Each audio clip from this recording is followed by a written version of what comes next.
You are walking past a closed door. You hear voices, multiple voices, a conversation, a debate, a disagreement.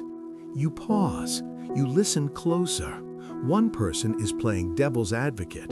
Another is proposing caution. A third is arguing for immediate brutal action. You prepare to knock, to intervene, to witness what sounds like a heated council meeting. Then the door opens. Only one man walks out. He looks at you. He knows you were listening. He says nothing. He smiles. And you realize all those voices, all that debate, all that strategic disagreement, it was one mind, one man, one dangerous architect rehearsing every possible outcome before the first move is made. This is not madness. This is the highest form of power. The prince understood the danger of councils. He understood that advisors flatter, they leak, they serve their own interests wearing the mask of serving yours. He advised that the ruler must learn to deliberate alone, to hold court within the skull, to be the jury, the judge, and the executioner in the silence of his own thoughts. When you talk to yourself, you are not losing your mind. You are protecting it from contamination. You are conducting a war game where the only general is you, the only soldier is you, and the only casualty is your enemy. Consider the fox and the lion. The prince wrote that you must be both, but he did not say you must display both at once. The man who mutters to himself in public, the man who seems to argue with invisible opponents, he is given wide berth. He is labeled unstable. He is dismissed as harmless. This is the ultimate camouflage. While they look away, he calculates. While they whisper about his sanity, he plans their downfall. He uses their perception of his irrationality as the cloak for his hyper-rationality. Sun Tzu spoke of knowing yourself. He understood that most men are strangers to their own motivations. They act from impulse. They react from ego. They move through the world like driftwood, pushed by currents they do not perceive. The man who talks to himself is mapping these currents.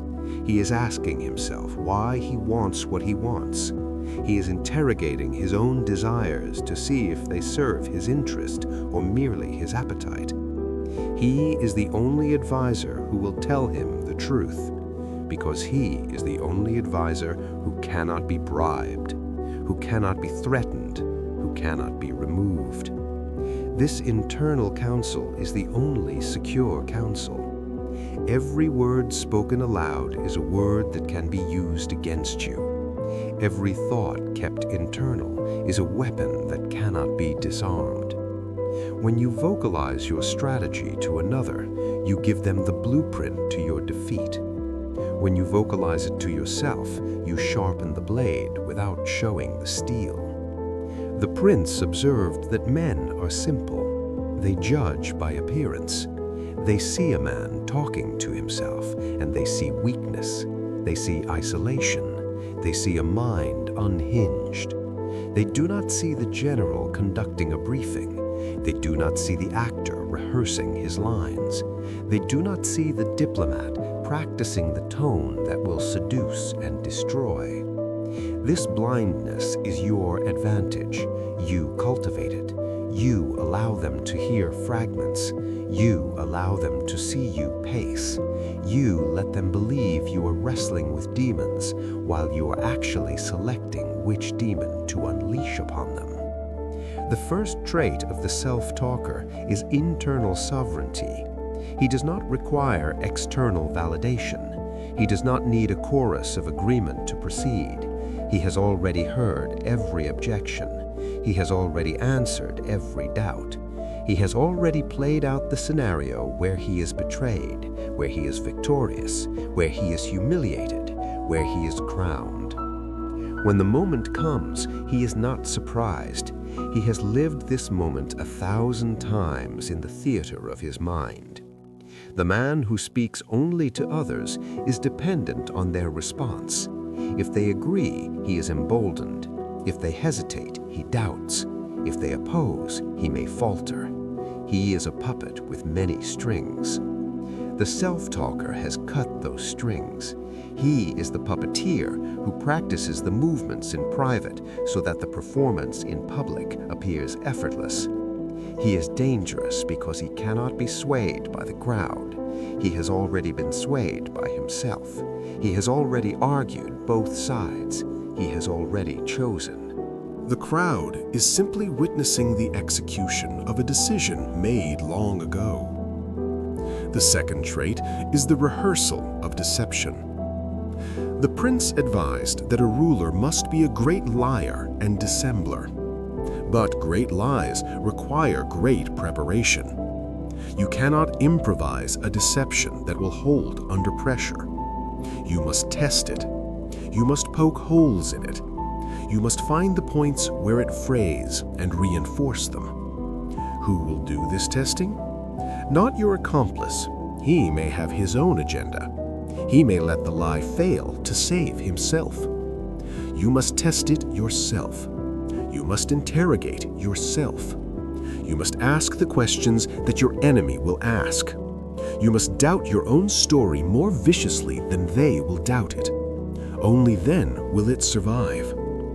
The man talking to himself is not rambling. He is cross-examining. He is the prosecutor and the defendant. He is breaking down the alibi.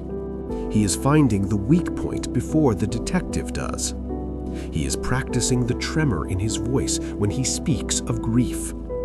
He is practicing the steadiness in his hands when he speaks of innocence. He is directing a one-man play where the audience is the jury, and he will not open the curtain until the performance is flawless. This rehearsal creates the mask that never slips, because it is not a mask. It is a second skin grown through repetition. The third trait is the simulation of the enemy. Sun Tzu said that if you know the enemy and know yourself, you need not fear the result of 100 battles. Most men know neither. They assume the enemy thinks as they think. They project their own morality, their own fears, their own limitations onto the opponent. Then they are surprised when the opponent acts from a completely different calculus. The self-talker does not project. He simulates. He creates a model of the enemy within his own mind. He gives that model voice. He lets it argue against him. He lets it predict his moves. He lets it find the vulnerabilities in his strategy. He has the argument with the enemy before he ever meets the enemy. When the real confrontation comes, the enemy finds that every move he makes has been anticipated. Every word he speaks has been rehearsed against. Every trap he lays has already been spotted. It is as if the self-talker can read minds. He cannot. He is simply already thought with the enemy's mind. He has borrowed the enemy's skull and looked out through his eyes. He has seen how he appears from the outside. He has adjusted accordingly. This is not empathy. This is tactical mirroring. This is the predator understanding the prey so completely that the prey's escape routes are already blocked before the chase begins. The fourth trait is the management of emotion. The prince warned that men are driven by passion. They love what they should hate. They hate what they should use. They spare what they should destroy. They destroy what they should spare. These errors come from unexamined feeling. The self-talker examines. He does not suppress emotion. He interrogates it. He asks his anger why it burns. He asks his fear what it protects. He asks his desire where it leads. He has these conversations aloud because hearing the words gives them weight. It makes them real. It prevents them from hiding in the shadows of the subconscious. When he feels the urge to mercy, he asks himself if mercy serves the state. When he feels the urge to cruelty, he asks if cruelty creates more enemies than it destroys. He lets the two sides debate. He lets them fight. Then he decides, not from passion, from verdict. He is the judge who has heard all the evidence before passing sentence. The man who does not talk to himself sentences from prejudice. He acts from the first feeling that rises. He is predictable. He is manipulated by those who know how to pull his emotional levers. The self-talker has no levers accessible from the outside. His levers are inside the fortress. He pulls them himself. The fifth trait is the construction of resolve. The prince understood that fortune favors the bold, but boldness is not natural. Boldness is built. It is constructed through the repetition of intention. The self-talker rehearses his resolve. He speaks his purpose aloud to make it solid. He argues against his own hesitation to strengthen his commitment. He plays the voice of doubt so that he can answer it. He plays the voice of fear so that he can overcome it. This is the ritual of power, the incantation that transforms hesitation into action. When he says to himself, "I will do this," it is not a wish, it is a contract. When he argues back, "But what if they resist?" and he answers, "Then I will crush them," he is not being dramatic. He is preparing the neural pathway. He is laying the track for the train of action. When the moment comes, he does not hesitate. He has already had the debate. He has already won it. The man who speaks only to others seeks their permission. He seeks their courage. He borrows their resolve. When they are gone, he is empty. The self-talker carries his own fuel. He is self-sustaining. He is the battery that charges itself. He does not need the crowd to chant his name to move forward. He has already chanted it himself. He has already booed himself. He has already survived his own criticism. The crowd can add nothing. The sixth trait is the preservation of secrecy. Every conspiracy requires silence, but silence is suspicious. The man who never speaks is watched. The man who speaks only to himself is dismissed. They think he has no confidant. They think he is alone. They think he has no network, no allies, no infrastructure. They are wrong. His network is internal. His allies are his own capabilities. His infrastructure is his mind. He does not need to whisper in dark corners with accomplices who can be caught. He does not need to send messages that can be intercepted. He does not need to meet with co-conspirators who can be followed. He holds the meeting in his head.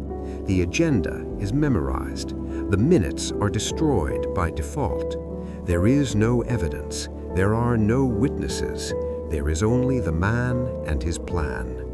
When the plan is executed, it appears as if it came from nowhere, as if it were spontaneous, as if it were luck. It was not. It was rehearsed 1,000 times in the soundproof chamber of the skull. The prince advised that injuries should be done all at once, but they must be planned in advance. The planning requires the silence that only solitude can provide. The self-talker is never less alone than when he is alone. He is crowded with intentions. He is surrounded by strategies. He is hosting a war council where every seat is occupied by a different aspect of his own intelligence. The seventh trait is the appearance of weakness. The man who talks to himself is deemed mad. Madness is not feared. It is pitied. It is avoided. It is underestimated. This is the gift. Your enemy relaxes. Your enemy speaks freely in your presence, believing you do not understand. Your enemy reveals his plans, believing you cannot remember. Your enemy drops his guard, believing you are no threat. Meanwhile, you are recording everything.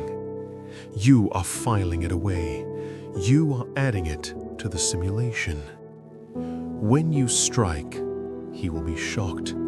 He will say, "But he seemed so harmless. He seemed so scattered. He seemed to be talking to himself." Yes, he was talking to himself about how to destroy you. He was rehearsing your defeat in a voice you could not hear. He was practicing his surprise at your demise. He was preparing his alibi. He was timing his move. The prince wrote that it is sometimes useful to be thought cruel, but it is always useful to be thought harmless until you are not. The self-talker cultivates the appearance of harmlessness. He allows the muttering to be heard. He allows the distracted gaze to be seen. He allows the impression of internal chaos to settle over him like a cloak. Then, when the moment is right, he drops the cloak. He speaks with perfect clarity. He acts with perfect precision. He reveals that the chaos was order, that the distraction was focus, that the madness was method. And by then, it is too late. You are already defeated. You were defeated in the rehearsals you never attended. Consider this. You are in the corporate tower. You are in the political chamber. You are in the relationship. Everyone is performing. Everyone is speaking to be heard. Everyone is seeking validation. Everyone is leaking information with every word. You are silent. You are listening. Then you are speaking, but only to yourself. In the car, in the shower, in the dark before sleep, you are playing out the merger. You are playing out the divorce. You are playing out the coup. You are hearing how it sounds. You are feeling how it feels. You are adjusting. You are refining. You are preparing the mask that will get you through the door, the mask that will get you the signature, the mask that will get you the victory. Then you sleep, and in the morning you execute. While others are improvising, you are reciting lines you wrote last night. While others are reacting, you are directing a scene you already filmed in your mind. This is why you are dangerous. Not because you are loud, because you are prepared. Not because you are connected, because you are self-contained. Not because you are seen, because you are observed only when you choose to be seen. The prince understood that the ruler must be a master of deception, but the first person you must deceive is yourself. You must convince yourself that you are capable. You must convince yourself that the risk is acceptable. You must convince yourself that the moral cost is payable. You do this through repetition, through the daily conversation, through the argument you win against your own conscience, until the conscience is silent, until the will is still, until the action is inevitable. Then you step into the light, fully formed, fully decided, fully armed, and they wonder how you became so powerful. They wonder how you became so cold. They wonder how you became so certain. They did not hear the rehearsals. They did not witness the debates. They did not see the man in the room, alone, talking to himself about empire. They saw only the result. They saw the mask. They never saw the workshop where the mask was forged. Keep it that way. Talk to yourself. Argue with yourself. Lose the argument with yourself so that you can win the war against them. Let them think you are crazy. Crazy men are left alone, and men who are left alone have time to plan. Time to prepare. Everyone is speaking to be heard. Everyone is seeking validation. Everyone is leaking information with every word. You are silent. You are listening. Then you are speaking, but only to yourself. In the car, in the shower, in the dark before sleep, you are playing out the merger. Time to strike. Be crazy. Be dangerous. Be victorious.